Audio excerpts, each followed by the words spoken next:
This is Daily Blast Live. We're talking about what you're talking about. Thrown under the bus. No. Always live, always real, always unpredictable. I'm not okay with that. It sounded good when I thought. Log on and join our live conversation. I'm in. Tori just won't let it go. No. DBL starts right now.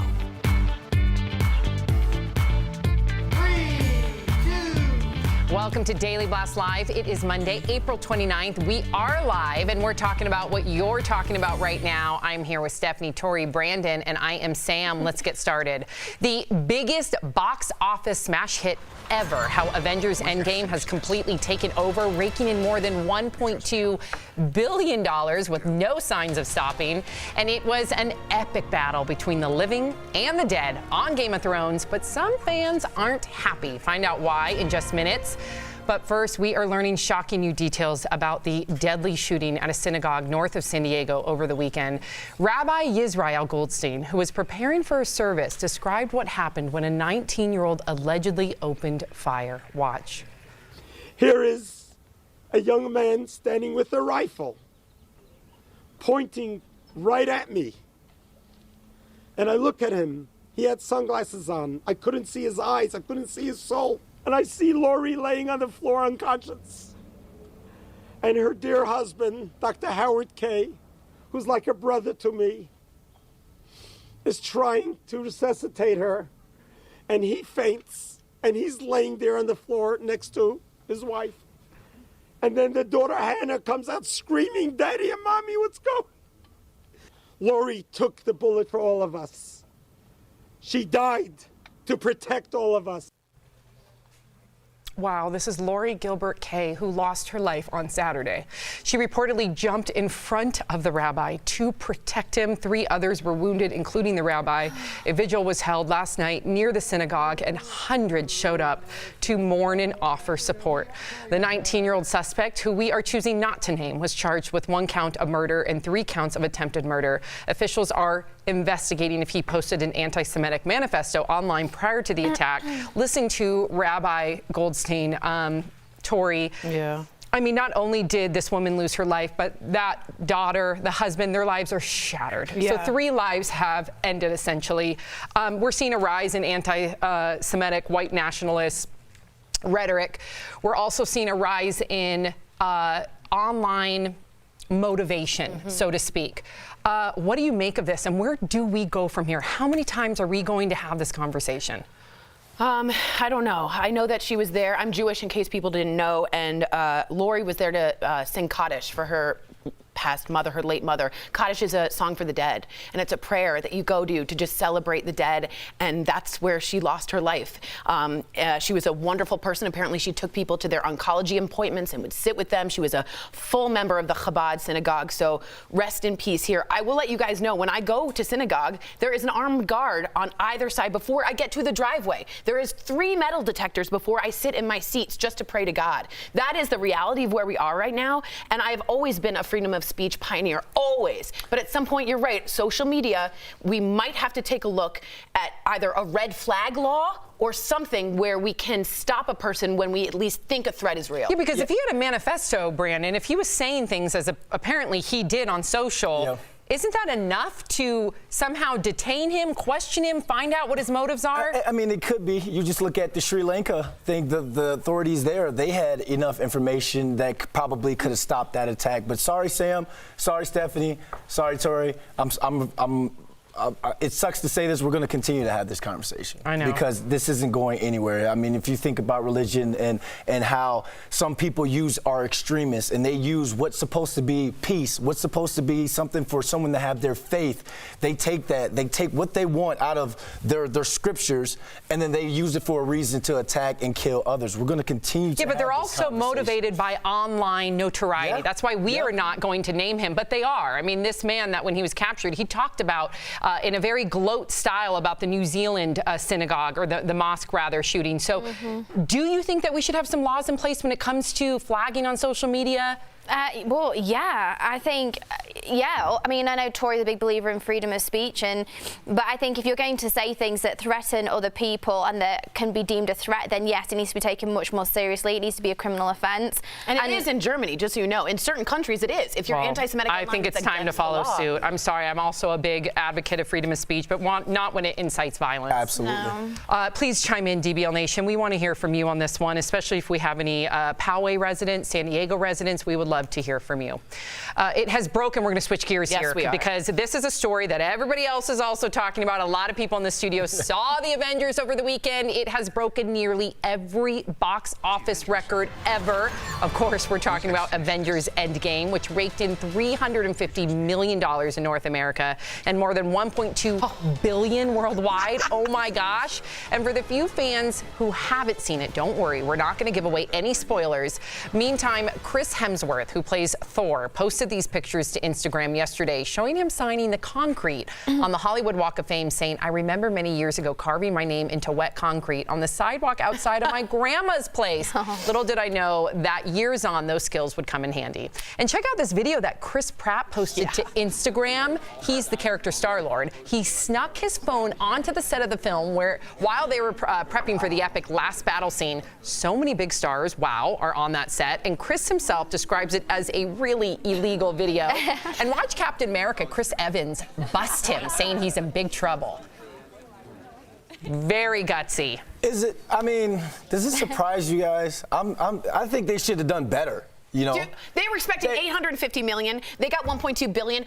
4 out of 5 tickets sold over the weekend went to the Avengers. I'm not impressed. I'm not impressed. But this is, how can you not be impressed when this is the biggest ever? Because they had 22 movies to get you ready for this. Yeah. About a dozen Avengers or Avenger associates had their own movie. Each is like 20 of them, and then they all have their own cult. So of course they're going to bring in their own following. Brandon, we just did a story on how no one's going to the movies, and 1.2 billion people just went to the movies. Yeah. This is a huge deal. 1.2 billion ticket sales. Excuse me. Yeah, it took 22 movies to get to this. Good. All right. Awesome. All right. Well, let's see how you feel about Game of Thrones, because I want to see some. There's some varied opinions. Yes. You make my liver quiver. That's an interesting statement. Super weird. It's probably any Game of Thrones fan is talking about this morning, the huge battle that went down last night. And a warning, there are spoilers ahead, okay? Last night's episode was over an hour-long battle. Yeah. The White Walkers came for blood, but Arya saved the day.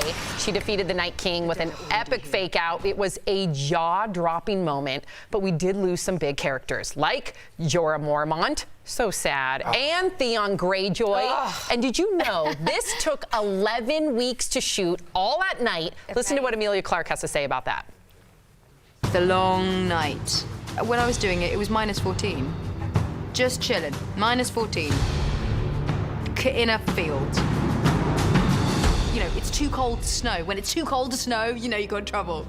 Wow, but now a lot of fans are complaining that the ending was disappointing and that the episode was too dark. So DBL Nation, we want to hear from you. Steph, how did you feel? You're a huge Game of Thrones fan. I'm the biggest Game of Thrones fan ever, but I was surprised. Liked it or did not like it? I enjoyed it. I was expecting more death. I mean, we only saw 2 main characters killed. We have 3 episodes left, remember that. Yeah, but in that battle, this battle was the battle. This was like the living versus the dead. I mean, now we're just left to see who's going to go head-to-head with Cersei. But, I mean, Arya killed it. Arya was amazing. She did amazing. Just killed it. Arya Stark 2020. So you're impressed by her? Absolutely. Oh, yeah. Thank you. Arya was a legend. President. I'm talking that incredible. It felt like everyone was dying. What more? She wanted more. We got 8 more episodes. What do you think, Tori? Brandon, her vice president should be Melisandre. It was such a good episode. Now, when you said it was too dark, you mean literally, because some people had to adjust their screens. The whole thing took place at night, and it was winter. So a lot of people were like, what's going on? Because they didn't have street lamps back then. Yes, all they had was torches and flames. I'm aware, but I thought it was spectacular. So you loved it. I was confused with Melisandre. Like, she was just like, this is it, it's over. Because she actually said, when the dawn comes, we'll all be dead. And then she killed herself. She just took off her choke and was like, she's been alive a long time. She's ready. I know, but what a time time to live. What What a time to live. Chime in, DBL Nation, chime in. DBL is live. We'll bring you breaking news as soon as it happens. And coming up in our special series, Wedding Season Secrets, we have all the fashions and trends for the mother of the bride. Plus, find out what color is hot and what color goes with everything. And you, the viewer, are our fifth host. New York City's fire department won't hire a Navy SEAL because of his age. What? Is 37 too old to become a firefighter? We share your comments live. That's coming up next.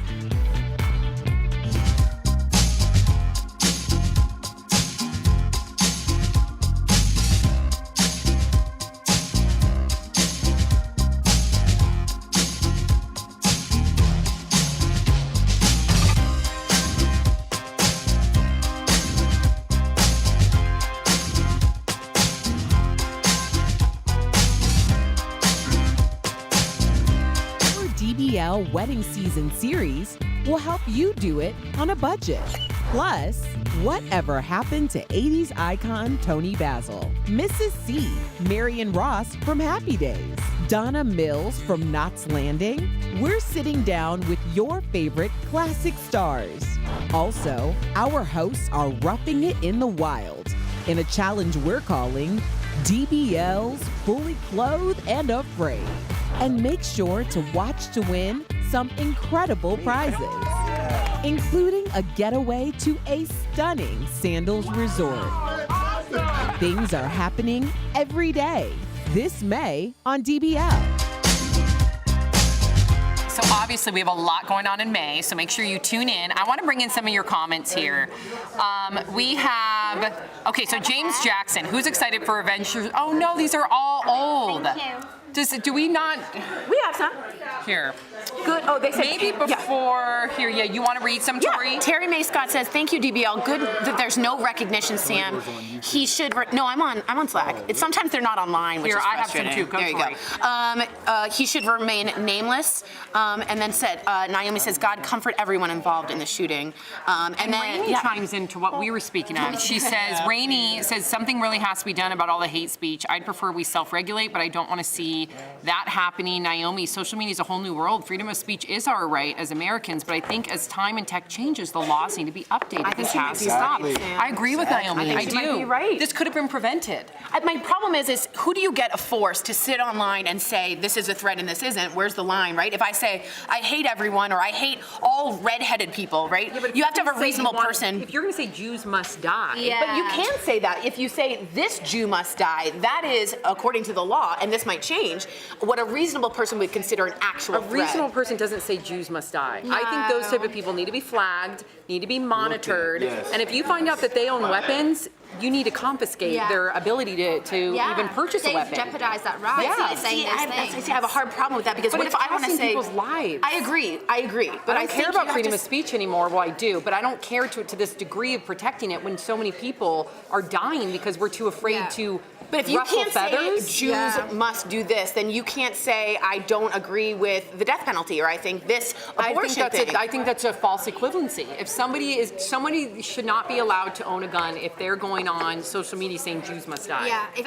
anyone. Like, that seems pretty black and white to me. Yeah. You have just lost your right to own a gun. It doesn't mean that we are going to arrest you, but you have no right to purchase a firearm. Yeah, but then you're and I'm just taking the opposite side because I agree with you, although I'm stuck on this issue. You're saying it's going to infringe on the Second Amendment, but I actually think no, that I think it's going to infringe on the First Amendment of being allowed. If we don't have the freedom of speech to say hateful things, then we don't have the freedom of speech to say wonderful things. I don't agree with that. I think it's pretty like if you get to a point where you're stating I'm going to kill someone.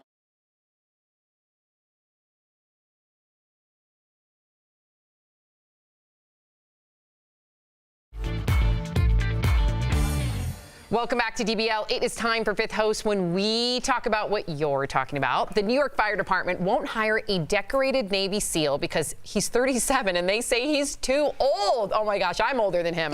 That's even though Sean Donovan took the written exam, passing in the top 1% out of 44,000 applications, and no surprise, he also passed the physical test. The fire department has an age cutoff of 35. For military vets, it's 25 for regular recruits. The department says it's painful, but it can't make make exceptions for any one person. So is 37 too old to become a firefighter, Brandon? Take it away. All right, Glenn from Facebook says, sounds like someone is worried about getting replaced. His age was used as a convenient excuse. Maybe so, maybe not, but I'm one of those people that's like, if you can do it, go ahead and do it. Especially if we're talking about running into a burning building. Who else is not trained or qualified enough to run to the roar or run into a fire than a Navy SEAL? Marcos from Facebook says, at the end of the day, rules are rules. You open up a can of worms once you start bending them. I would agree with you, except common sense has got to take precedent over here. He's a Navy SEAL. He's in perfect shape. He probably beats every one of those firefighters in any kind of physical requirement. I know you don't want to bend the rules, but common sense has got to play a role. Let him in.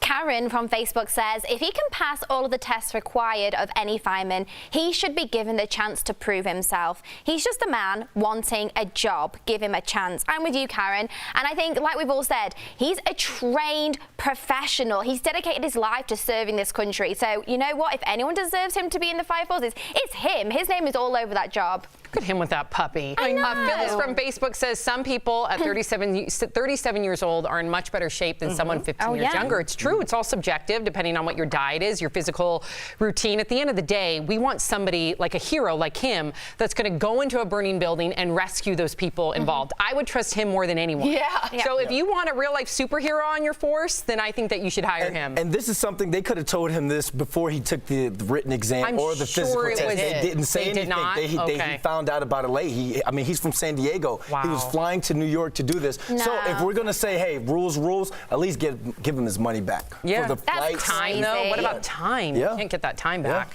Let him in. All right, thanks for writing in, DBL Nation. We love hearing what you have to say. There is a new development in the Jussie Smollett case. Let's get to Raquel Villanueva. She has the news at the moment. Well, Sam, Chicago's top prosecutor must appear in court to talk about the way she handled the Jussie Smollett case. Kim Foxx has been subpoenaed by a retired appellate judge. The judge wants a special prosecutor to come in and look at the case. There's also a request for all the original documents to make sure none of them were altered or destroyed. Now, Foxx came under fire after her office dismissed all 16 counts of Smollett's charges for allegedly staging an attack. Now, Foxx stands by her decision and is open to an independent investigation. Tori, you are our legal eagle. What do you think? I think there's going to be some problems with this investigation. I think Kim Foxx put herself in a bad position when she didn't speak or communicate to the chief of police, to the mayor. You can't just shut off and not let anyone know on a highly speculative case. We're all going to be talking about it. I could see her getting in some trouble. Okay, but make sure Lori Loughlin, make sure we unseal those records too. Yes. I want to hear everything. Every 500K? Yeah, I want to know all about it. We want to see this be across the board, not just pick and cherry pick cases. True, that's fine. But what we're saying is Lori Loughlin there hasn't been a misstep in that kind of way that she's been indicted, then she's going to be charged. With Jussie Smollett, it was this, then it wasn't, then it's this, then it wasn't. What went on there seems like there's some fishy business. Well, good. I'm glad that an investigation will take place then. Coming up, some sassy new trends for the mother of the bride. Today in our special wedding series, find out what moms, oh my gosh, look at her, will be wearing for their son or daughter's big day. The glamorous looks for every body coming up next.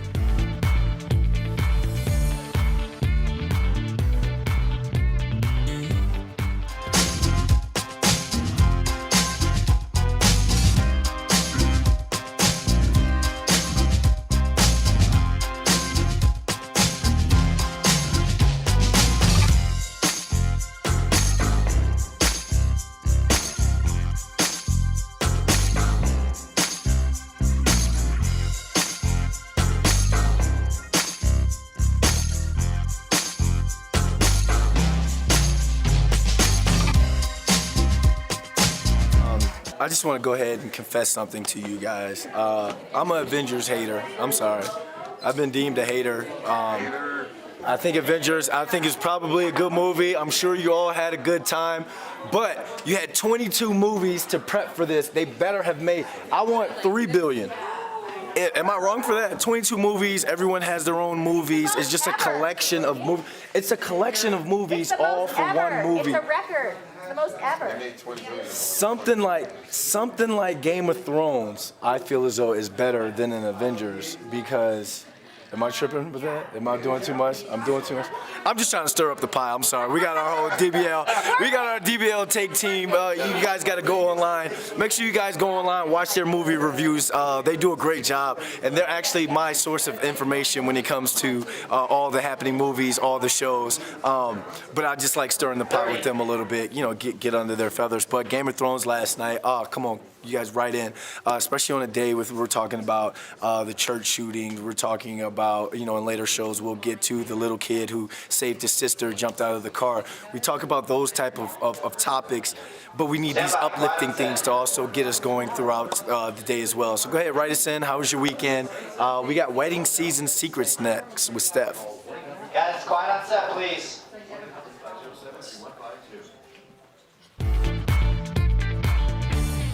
Welcome back to DBL. It's officially wedding season. In fact, more than 70% of all weddings take place between May and October, which is why over the next month we're giving you all the wedding season secrets.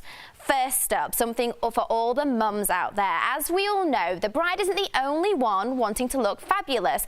But what should a mum wear?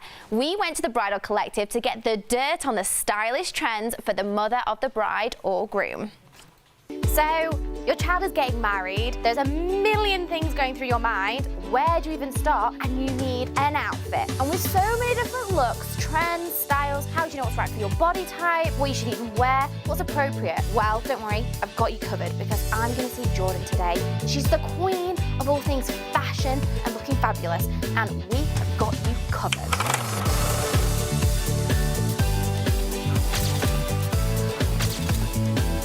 My gosh, wow. Isn't this stunning? This dress I love though, because the days of, you know, wear beige and be quiet are over. You are the mother of the bride, you are the hostess of the event. I want you to shine beautifully because you're gonna be in all the photos too. So this shows off her beautiful figure. The off the shoulder is elegant, but it's kind of sexy, but it's appropriate enough that it's not totally gonna upset your daughter. And it's such a stunning color. Rose gold is so hot right now.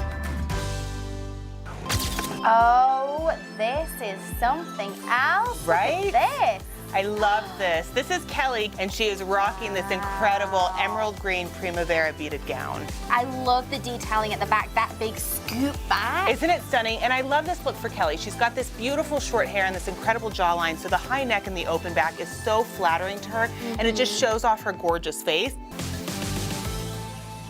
Oh my gosh. She is a star in this. Oh my gosh, you look unbelievable. Now this is a really nice way of updating your classic navy gown for the mother of the bride. I love the cut on her. It just shows off her beautiful figure, and it's wow, a little sexy, but still subtle enough that she's not really gonna upset the bride too much. I love the gold. I love gold, and gold is so big in weddings. It's just such a beautiful complementary color to anything else that you're doing at your wedding. This is more of a fit and flare cut, so it's really beautiful and flattering. The wide neck I love because I'm all about the collarbone. It's such a beautiful statement, especially with her gorgeous kind of long bob. It's just gonna frame her in all the right spots. I love it. I know. I feel like the days of saying the mother of the bride cannot wear black are over. If you feel beautiful and you feel confident, you should wear it, and Kelly is wearing it. From beach to formal to backyard, there are dozens of types of weddings. But what is the appropriate attire to wear as a guest? Tune in next week as our series Wedding Season Secrets continues with the do's and don'ts of wedding guest fashion. You've got to get it right. We'll be right back. Promotional consideration is brought to you Hey guys, by... I'm Abby, aka Modern Yenta on Instagram, and I'm here to give you guys some dating tips. We're going to be talking about some terms that millennials use, but that you need to know if you've been in the dating game for a while or if you're just getting back into it. First one is catfishing. We've all heard of the MTV show Catfish, and that's kind of where this term comes from. It's when someone pretends to be someone they're not online through an app or something else, some other way to meet people, and then maybe when you meet them, they are totally not what you think. So they're like this online, and then when you meet them, they're like this. So if you get catfished, well, I'm sorry it happened, but there are a couple things you could do to prevent it. If someone is, reluctant to meet up, maybe they have excuses every time you want to FaceTime and they only want to talk on the phone, that could be a red flag. Have you heard of breadcrumbing? I just learned this one too, and it's kind of weird. It's when you send flirty text messages, but you don't actually want to meet up with the person. So maybe someone sends me, hey, you look great in that pink shirt, but they don't want to grab a drink with me, coffee, or anything. So it's kind of an interesting one. If this happens, probably just, stop responding to that one. Have you ever had anyone just disappear and stop responding to messages? Well, that's called ghosting. And it's probably happened to all of us with a friend, a significant other, someone that you've been dating. They just, out of nowhere, stop talking with no warning, no signs or anything. And I always say ghosting is a big no, because people are trying to avoid a situation. If you feel like you just don't want to talk to the person anymore, just tell them, hey, I'm not interested, I didn't feel a romantic connection, but don't just ghost. That's just rude. Now, sometimes a ghoster can come back from the dead. Let's say they ghost you, you don't hear from them, and then 2 months later they say, hey, you up? That's called a zombie, or as a verb, zombieing. So they're literally coming back from the dead as a ghost, and now they want to talk to you again. Also, not a good look. If you ghosted in the first place and now you're back, or you just, what are you doing? Kick them to the curb. Okay, last but not least, this one is literally the worst. It's called cloaking. And everyone, men, women, watch out for this. Basically, you stand someone up, it's happened to the best of us, even me, or you get stood up, and then that person blocks you on everything. Facebook, Instagram, Tinder, Match, OkCupid, you name it, they are gone. You could also consider this ghosting. They're kind of one and the same, just one more extreme. So now you're all caught up on these millennial dating terms of today, and dating in 2019 can be crazy. So if you're just getting back into the dating game or you're just starting to use apps, let me know, send me a message at Modern Yenta, and I will get back to you.